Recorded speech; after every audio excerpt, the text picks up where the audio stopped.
Sermon on the Mount. I don't know about you, but if you're like me, as you know, historical events and especially the Bible stories and the Old Testament and stories in the Old Testament, one of the habits that I have is trying to place myself at that point in time in history. And if you look at the photo, it seems that maybe this was someone's idea of what the Sermon on the Mount may have looked like. But we can dispel what that may or may not have looked like with this. Now, this is two pictures that I've kind of cut and pieced together to make one. And I apologize for the way it looks. Somebody like David Rogers or somebody like that could clean this up and make this look really nice, but you're stuck with me. So this is what we have. But what you have is a photograph, New Year's Day, from the Mount of Beatitudes, just west of the Sea of Galilee, which, if you're looking in the photograph, on the left, that body of water, that is the Sea of Galilee. And if you look about the middle ground, there's a blue line that runs, and that's the Jordan River. Immediately in front of you, you'll see two structures. Those are greenhouses, actually, where they grow banana trees. Those are not indigenous. They have them imported, things like that. But is this the exact spot of the Sermon on the Mount? I don't know. And I honestly don't know. Nobody else does either. Topographically, geographically, biblically, archaeologically, you put all those things together. Is this the location and probably the view? 99% sure that this was it. This was the view. And this was the location of the Sermon on the Mount. It's been held in church tradition since about the 2nd, 3rd century that this was the spot. So, without further ado, let's get to Matthew chapter 7, and let's talk about this a little bit. And while we're doing this, I invite you to open your Bibles and go to Matthew chapter 7 and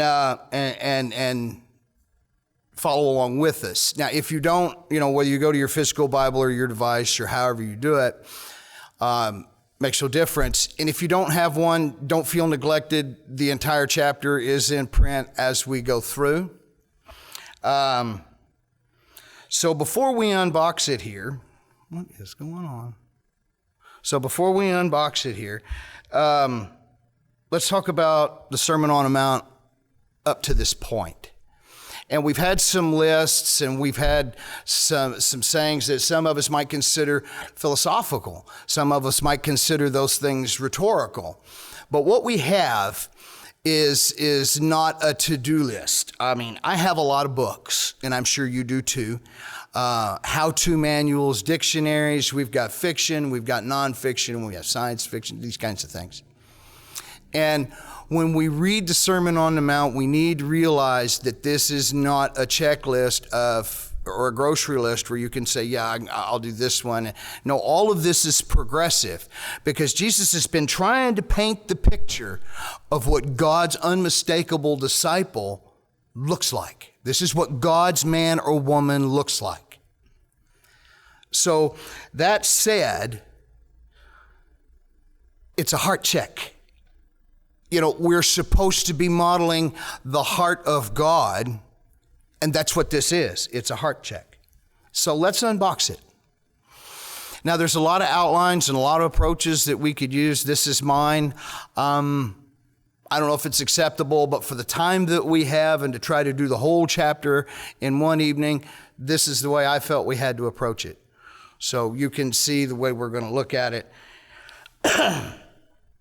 When it comes to the slides, you'll find that I don't read slides.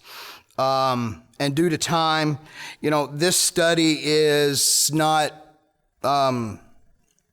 quit it. This study is not one of those that is real focused or on minute details. This is broad, this is general. We're going to hit the highlights in these areas. We're going to move on, and we're going to have a better appreciation for chapter 7 and the Sermon on the Mount as a whole. So, We've got our judge here, and we'll move immediately to verses 1 through 6. I won't read those, but I will highlight for you verses 1 and 2. Pay close attention to that. And I will ask this one question: what is it that Jesus prohibits? He says, judge not. Well, what is he talking about? Well, what he's talking about boils down to the difference between critical thinking and sovereign thinking.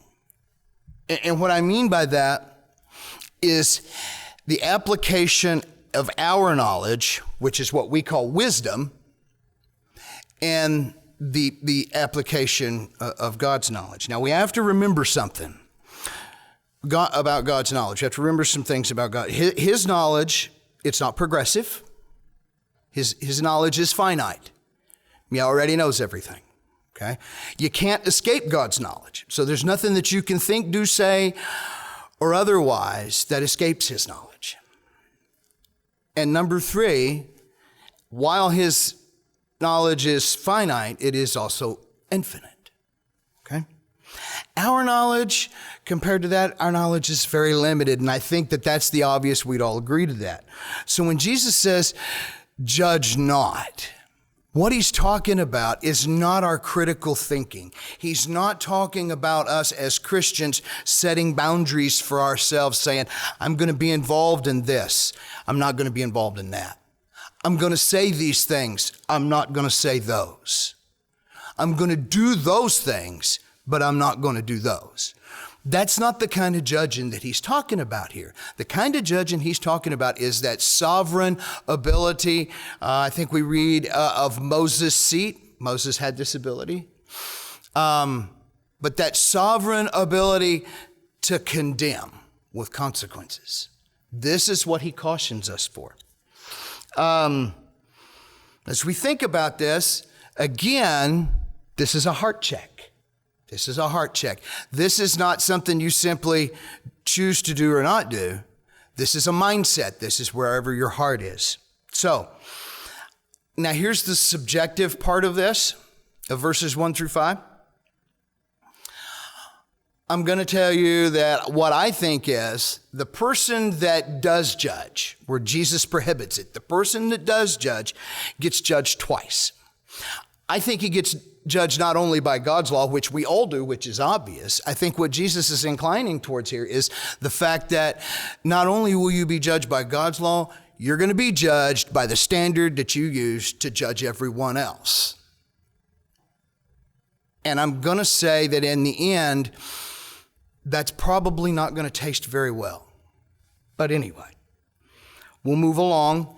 Verse 6, and it is the most controversial verse in all of the Sermon on the Mount. It is. And I will tell you what I know to be a fact about verse 6. I know that it employs the literary device of parallelism. I know it does that. And I know that the statements made there reinforce verses 1 through 5 in some form or fashion, and I think we could all agree to that. Here's the subjective part, and here's what I think. What I think Jesus is saying here. There are people in this world that are just simply going to reject the gospel. They're simply going to reject Christians, Christianity, Christian ethics, anything associated with Christianity, with Jesus Christ, they're going to reject it. So you preach until it's pointless, until you know for a fact it's pointless, and then you move on to something else. You move on to another group and move on somewhere else. Don't spin your wheels. Okay, let's move forward. Okay. We titled this section Prayer. There's that. There's a lot of other things. But the first thing I want to do is, and again, let's look at this verse 7 and verse 8. And I got to ask this question, about the asking, the seeking, and the knocking. To whom is Jesus making these promises? Because the easy answer is to say to everyone, and I'm going to tell you that later on in verses 21, 22, and 23, you're going to find that no, those promises aren't made to everyone. He is already excluding some people, and he's going to tell you why later. Remember, the Sermon on the Mount is not a to-do list or a not to-do list. It's a heart check. It's all about getting our hearts in the right place. Okay? That's what it's about. So, what about, let's move to the verbs. Ask, seek, and knock. We see these a couple of times. And the thing I think we have to be cautious with, and as we do with other places in the New Testament, we have to be cautious with putting contemporary modern definitions to biblical terms, or maybe not biblical terms, maybe biblical thoughts. Because, to use a 70s term, they just don't jive. They don't. Ask, seek, and knock can be, and often are in our culture and in our vernacular, very passive terms. In the original language of the New Testament, which I assure you I will not bore you with the technicalities of, these verbs carry a nuance or a feeling of one that is aggressive and robust,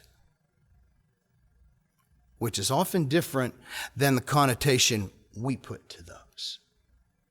So thought for thought, maybe what we have in front of us isn't the best way, but the Greeks knew what they wanted to say, and they knew the force that they wanted to say it with, and that's the words that Matthew chose under the direct influence of the Holy Spirit. What he's talking about is not a to-do list. He's talking about a heart condition. He's talking about the person that asks, the person that seeks, and the person that knocks and does all those things with passion, aggressively. What was it in chapter 5 in the Beatitudes? Seek ye first kingdom of God, and all these things will be added to you.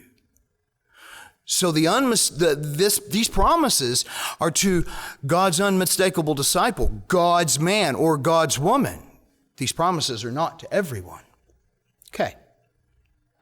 Finally, in this section, what I want us to notice is how Matthew records Jesus comparing our ability to bless, God's ability to bless here. But I think we have to really, really and truly think about the converse, because you can't have one without the other. Sure, we have the ability to bless as humans. We also have the ability to condemn, and we do it every day and we do it often. But compare that with God's ability to bless and God's ability to condemn. A quick reading of Luke chapter 12, verses 1 through 12 will demonstrate whom to fear. Okay, let's move forward. Here we go. We're at the crossroads. This is it. If there was a sum total statement of all of the Sermon on the Mount, for me it has to be verse 12 of chapter 7. Do unto others as you would have them do unto you, for this is the law and the prophets. This is where Christian ethics, respect, integrity, honesty, duty, all of those virtues, this is where they all collide with the world's view. This is where the Christian view collides with the world view, and here we go. Let's work backwards. He says, do unto others as you would have them do unto you, for this is the law and the prophets. What is the law and the prophets? That's a question we have to ask ourselves. What does that mean? What does the law and the prophets mean? It's a Hebrew thought, written in Greek, and it's simply the first 5 books and everything else of what we call the Old Testament. It's Torah and everything else. Okay? So, we know what he said here is the idea, the concept of treating others the way you want to be treated. That sounds like love and compassion to me. I don't know about you, but it sounds like love and compassion to me is what the law and the prophets was all about. I think there's a couple of times, and maybe not so much here, but I think in Matthew 22, Jesus is distinctly going to tell them that basically you folks have been missing the point from the beginning. It's about the love in your heart.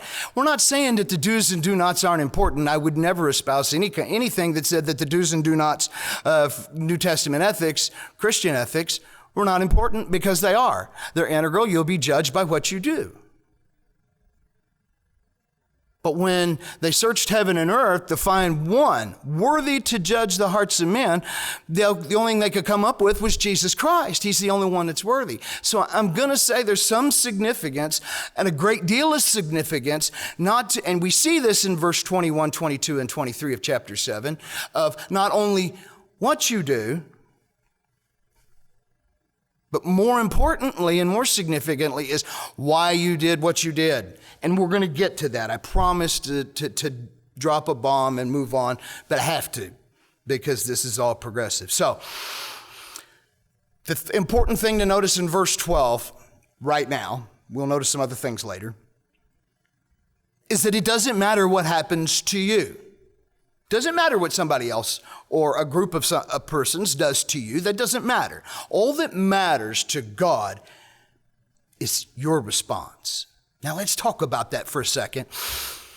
Most often, the response that we're not looking for is the one that, like I said, that occurs most often. That's an initial emotional response to stimuli. Let's talk about the guy that cut you off in traffic today, or the lady that cut you off in traffic today. Trust me, if you went anywhere, it happened. It happened. Now, the important part is not how that person treated you. Maybe they cut you off and sped off with maybe some sort of expletive or hand gesture or whatever. It happens. It happens. If you were on the city streets today, you probably saw it. If you didn't, you were looking very hard, because it happened. But the point isn't how you were treated. That's what God's judging you on. He's judging you on your response. You respond in anger, you respond in love and compassion. That's it. Because that's the one we're most often not looking for. That happens most of the time, is that emotional response. What we're looking for, folks, is that well thought, critical thought, that response. That's the one you're looking for. Okay.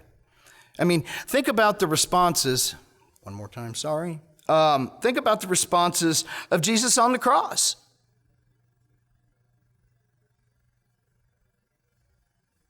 No, think about it. He prayed for everyone that had a hand in his beatings, torture, and execution to be forgiven. Forgive them. They don't know what they're doing. Let them go. I mean, that is some sort of a response. Now, I'm telling you, that's a response to, 70 times 7. That was Peter's admonishment, right? That was Peter's admonishment, 70 times 7. Really, did he mean 77 times? No, that's not what he meant. Infinity, that was the idea. We all know that. Think about Stephen. Stephen wouldn't curse or condemn the folks that were throwing rocks at him until he was going to die. He didn't curse or condemn anyone. Look how he treated them. Prayed for them. Are we any different? Should we be any different? That's the question we should be asking ourselves right now, but more later. Okay. This is, for me, come on, David, pay attention. This is the coolest slide in the whole presentation. Anybody know what that is? Anybody know you remember these commercials? Early 80s, man.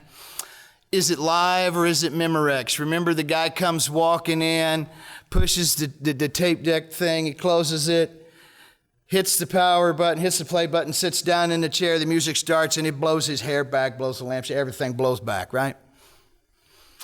The crux of the ad, it's a cool ad, I loved it. The crux of the ad is this. Memorex says, their claim was that you could not tell the difference between the original, the true, or the dub, or the false. That's what they're saying. You can't tell the difference. That wouldn't be able to.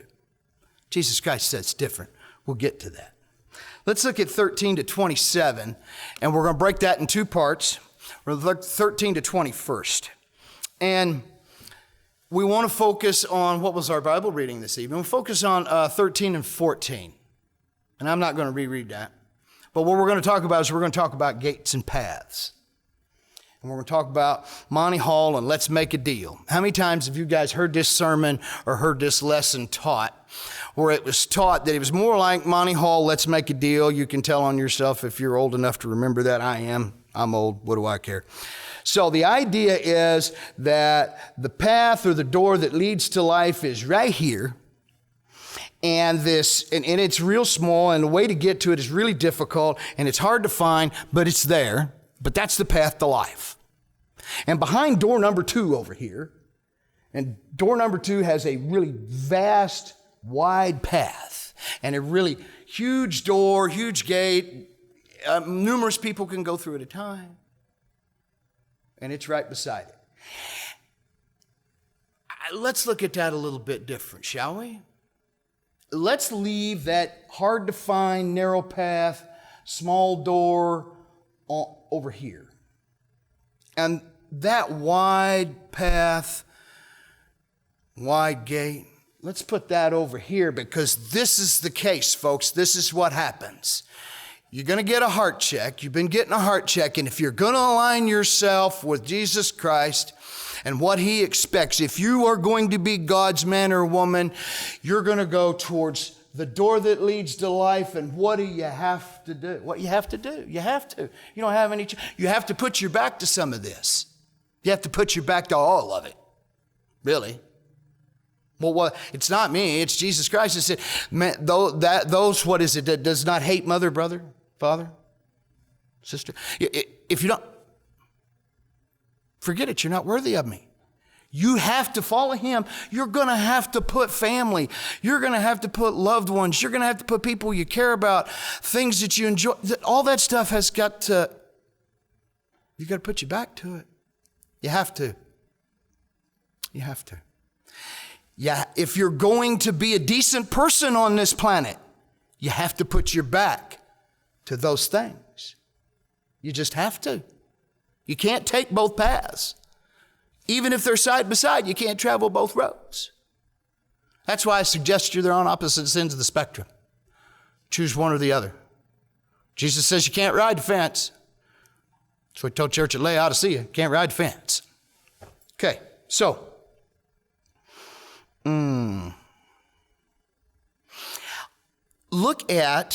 I'll get away from that.